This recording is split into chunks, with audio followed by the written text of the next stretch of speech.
Hello good morning from Taplejung बजार। आज चाहिँ हामी यहाँ ताप्लेजुङ आइपुगेको छौँ। अहिले चाहिँ 7:30 भयो होला। यस्तो राम्रो देखिँदैछ कि यही ब्लग बनाउनु भनेर यस्तो निन्द्रा लाग्यो कि यस्तो निन्द्रा लाग्यो। म त ठ्याक्क यहाँ काठमाडौँबाट बनाउने सोच थियो, अल्छी लागेर निन्द्रा लागेर सुतेकै आइपुगेको। अब आजदेखिको चाहिँ कन्टिन्यू बनाउँदै आउँछु। अनि चाहिँ यस्तो छ, हामी चाहिँ यो होटलमा बसेको छौँ। ड्युटीहरू रेडी भएर ठ्याक्कै हिँड्ने तर्खरमा हुनुहुन्छ। हामी चाहिँ यहाँ थियो, यहाँ बसेर किरात चुलीमा बसेको। अब आज चाहिँ यो ताप्लेजुङ बजार हामी बसेको चाहिँ हामी हाम्रो होटलमा चाहिँ कफी सफी खाएर यता लोकल थुक्पा खानु हिँडेको होइन दिदी हामी। यस्तो साग मिसाएको एकदम ताप्लेजुङकै फेमस छ अरे। अलिक तर यहाँबाट 10 मिनट जति लाग्छ अरे उता जानु। त्यहाँ खाएर आएर चाहिँ 9 बजेतिर मात्रै निस्किने हामी। यहाँ ताप्लेजुङ बजार घुम्दैछौँ। अब चाहिँ थुक्पा खाएर एक राउन्ड घुमेर आएर चेकआउट भएर अनि कस्तो राम्रो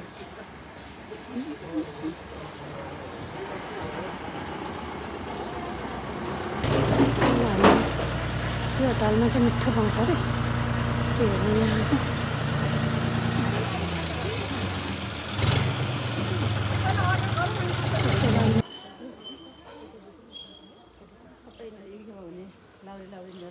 उहाँहरूले बनाउनु भयो होला होइन। यस्तो रहेछ।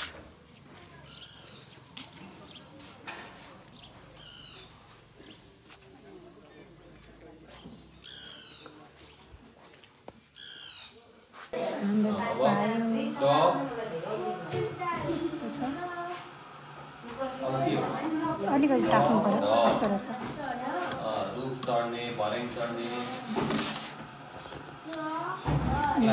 लोकल टेस्ट एकदम। अब यो लाएपछि त झन् मिठो हुन्छ दिदी। हामीले चाहिँ पूजाको सामानहरू किनिसक्यो। दिदीहरूले किन्दै हुनुहुन्छ। सम्पूर्ण भयो नि त? सम्पूर्ण भरिपूर्ण भयो। यहाँ हो काउन्टर। अब हाम्रो होटल फर्केर हाम्रो झोलासोला लिएर निस्किन्छौँ। कस्तो राम्रो ठाउँ छ ताप्लेजुङ बजार।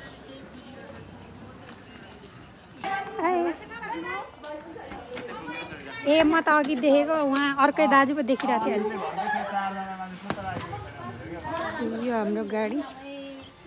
अब हामी होटलमा बसेको थियौँ, हिँड्यौँ। बसिङ्गे होइन चढ्यौँ। शुभ यात्रा। आउनु न, यहाँ 3-4 जना मान्छे हालेको छु, भइहाल्छन्। यहाँ अब काफ्ले पार्टी ताप्लेजुङ बजारबाट 1 घन्टा लाग्छ नि।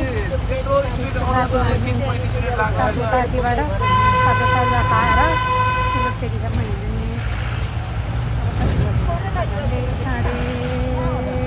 10:30 म त अनि गाडी छोडेर उयो गाडीमा चढेर गएको कि आफ्नो गाडी लिएर मैले जहाँ अब चाहिँ हाम्रो पैसा के भयो अरे दाजु? सकिएको पाक्यो होइन, सकिएको पैसा सकिएको। हाम्रो काफ्ले पार्टी आयो। यहाँ त रमाइलो रहेछ। होइन म त खाराको। हामी चाहिँ कहाँ खाने भन्नु त? यहाँ सोध्नु पैसा दिनु पर्यो नि। भित्र बस्दै गर्नु म जरा। ए ल ल। अनि यही बसेर खानु? अनि भाइरल हुन्छ। सबैजना भाइरल बनाउँछु फेरि।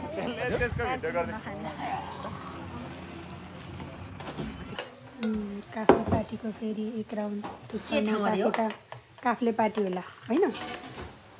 नखाइ त चित्तै बुझ्दैन। तपाईँको होटलको नाम के रे दाजु? हेलो दाजु चाहिँ पहिला नामबाट सुरु गर्छु नमस्ते सेवाहरू विवेक लेच्छरको लिङ्गो मेरो नाम चाहिँ उटाल देवी पाथिबाट म चाहिँ व्यवसाय समितिको पनि हो इन्चार्ज यहाँको तपाईँ के भनेर यसो यात्रु सेवा सुविधा दिने एउटा त्यो कायम गरेको छु र तपाईँको चाहिँ मान्छे अलपत्र हुँदा गाडी खाली गाडी बोलाएर भए पनि चाहिँ यो सहज तरिकाले चाहिँ हामीले चाहिँ सेवा सुविधा चाहिँ गरेको पनि छौँ र यति भन्दै छोटो यो मेरो दुई शब्दलाई चाहिँ राख्दै तपाईँको होटलको नाम चाहिँ उटाल देवी पाथिभारा पाथिभारा माथि पनि छ तपाईँको होइन ठुलो फेदीमा पनि छ ठुलो फेदीमा पनि ठुलो फेदी नै भन्ने होइन ठुलो फेदी उटाल ओके तपाईँहरू चाहिँ आउँदै गर्नु यहाँ चाहिँ एकदम राम्रो सर्भिस छ उहाँ चाहिँ टासी टासी टासी के अरे लामा होइन टासी लामा ऊ चाहिँ मेरो साथी भइसक्यो अघि नै भाइ भरे भेटौँ तिमी माथि आउँछौ अरे होइन ल ओके ओके कसो गर्नु रे दिदी किन सक्छ त कसैले ताप्लेजुङबाट निस्के बित्तिकैको यो होटल यहाँ चाहिँ एकदम एउटा लिम्बू दाजु हुनुहुन्छ उहाँको होटलमा चाहिँ यो भित्र हो यहाँ आएर चाहिँ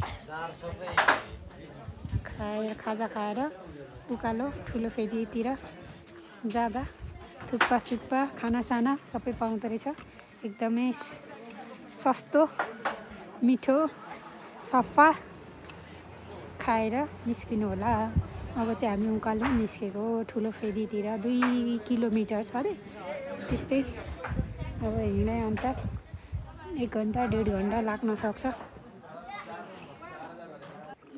त्यही हो चाहिँ 10 मिनट जस्तो भयो होला उता काफ्ले पार्टी दिदीहरू आउँदै हुन्छ यस्तो छ बाटो चाहिँ अखटा रहेछ उहाँ चाहिँ हाम्रो लुङ्गा दाजु हो बोल्दै हुनुहुन्छ गर्लफ्रेन्डसँग होला सायद एउटा झोला बोक्न लाउनु हुँदैछ दिदीले यस्तो छ उहाँहरू चाहिँ मान्छे बोक्ने दाजुहरू हो एकजनाको 100 होला किलोको सायद भनेको सुनेको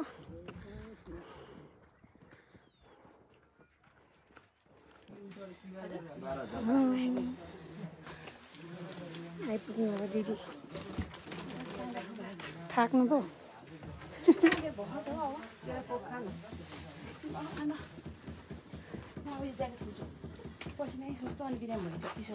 लुङ्गा दाजुले चाहिँ हाम्रो एउटा झोला बोकेर ट्री कुद्नुहुन्छ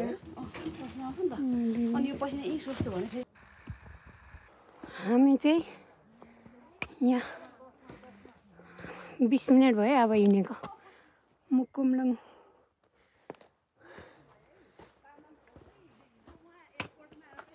यस्तो राम्रो बाटो छ कि यस्तोमा हिँड्नुको आनन्दै छुट्टै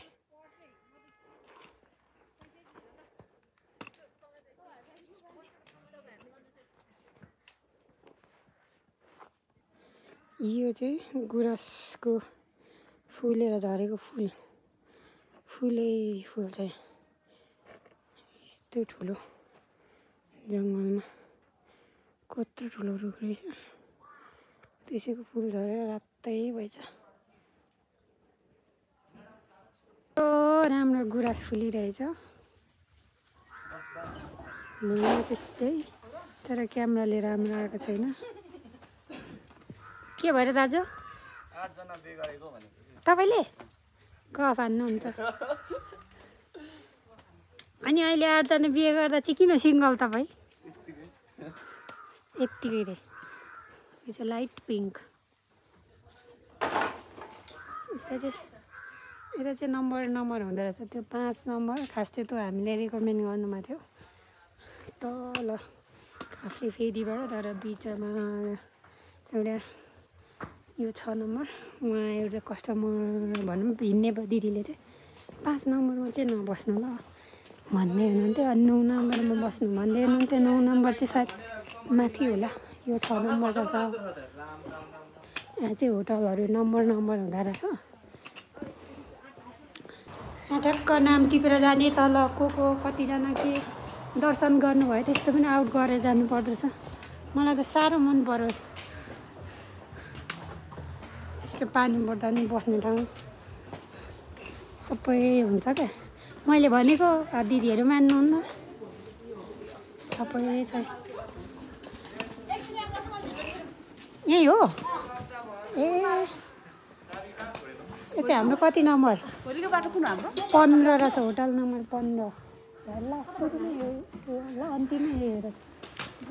वा अलि राम्रो है हामीलाई त। आज हाम्रो बस नहसाउनु दिदीले। ए दाजुको यहीँ रहेछ त है, यताबाट जान्छ। मामा 2 नम्बर होइन, 2 नम्बर आफै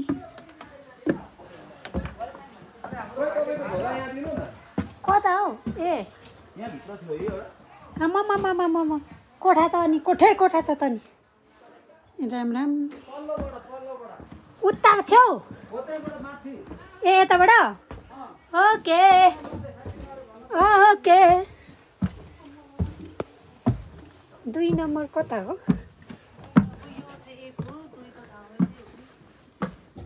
राम यहाँ त गुफै पो रहेछ। ए यहाँ रहेछ,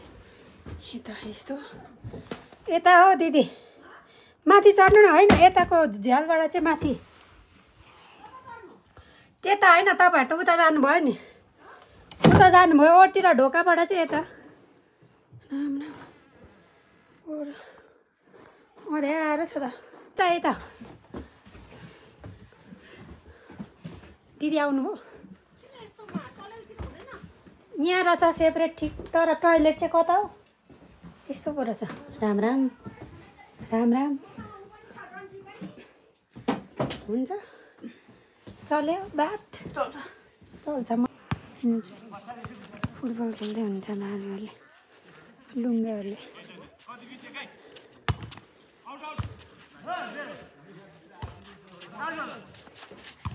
यताबाटै हो पछि भएर यताको मन्दिर जाने, तर हामी चाहिँ आज यहीँ बस्ने।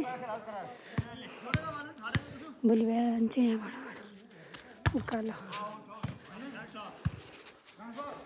हामी चाहिँ लुङ्गा दाजुले काम गर्ने ठाउँमा जानु लाग्यो।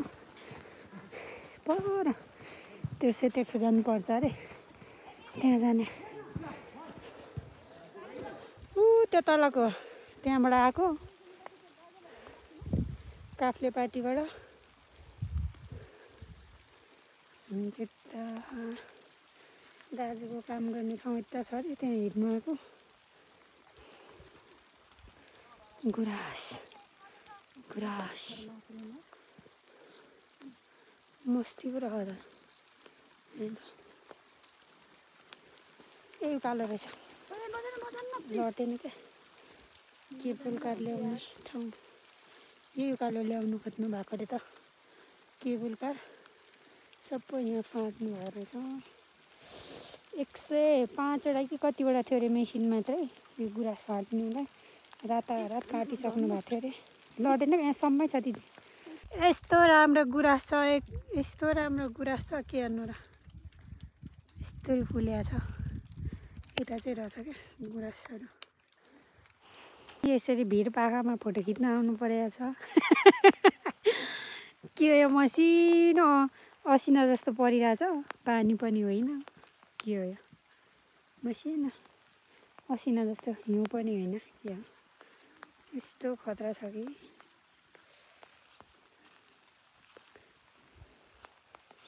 दाजुको चाहिँ काम गर्ने ठाउँ उता अरे गइसक्नु। हाम्रो लुङ्गा दाजु चाहिँ आज यहाँको मेन कुकमेन हो है। उहाँले चाहिँ यत्रो धेरै साग काट्दै हुनुहुन्छ। तर यो फोटोमा यस्तो थोरै सानो जस्तो देखेको छ। यो कत्रो ठुलो बुलमा छ कि जस्तै। कतिजना जति हुन्छ दाजु? हामी 70। आज 70 जनाले? हामीलाई चाहिँ अलिक धेरै नै यो साग चाहिँ। मै आउँछु ल। तपाईँ चाहिँ यहाँको मेन कुक हो आज होइन के पाक्छ आज यस्तो यहाँ खानामा पापड रोटी हो मसिनो काट्नुभयो हौ सुक्खा रोटी होइन सुक्खा रोटी तपाईँलाई के मनपर्छ मलाई त खानै मन खाना पाकेको ए यहाँ हेर्नु त दिदी 70 जना हुन्छ अरे मान्छे ऊ दाजुसँग माग्नु न हजुर अलिकति तेल हातमा लगाउनु भने ए अनि यो साग चाहिँ कहाँबाट ल्याउनु भएको यो ताप्लेजुङ बजारबाट बजारबाट यहाँ हुँदैन यहाँ हुँदैन नि लेकमा यहाँ चिसोमा आउँदैन र भाइरल हुन्छ कि फेरि भाइरल हुन्छ यो बेजेत पो हुन्छ त भाइरल भन्दा नि ताप्लेजुङबाट साग लिएर आउँदा भन्दा त धेर भयो भएन यता चाहिँ के आलु केलाउँदै हुनुहुन्छ हाम्रो चाहिँ आज यहाँ बास हुन्छ हामी चाहिँ यहाँ आगो ताप्दैछौँ म बसौँ दि यहाँ चाहिँ अनि पसिना परेर यस्तो भइसक्यो त हामी चाहिँ माथि कोठामा सुतेको अहिले पो यहाँ देखियो यो चाहिँ खास हिउँ भन्दैन अरे असिना मसिनो असिना हुँदोस् न यहाँ यस्तो बनाइसक्नु भएछ कस्तो क्युट स्नोम्यान बनाइदिनु भएको छ कि असिना म्यान हिउँ चाहिँ होइन अरे यसो ठुलो छ खतरा पानी परेको छ म चाहिँ गएँ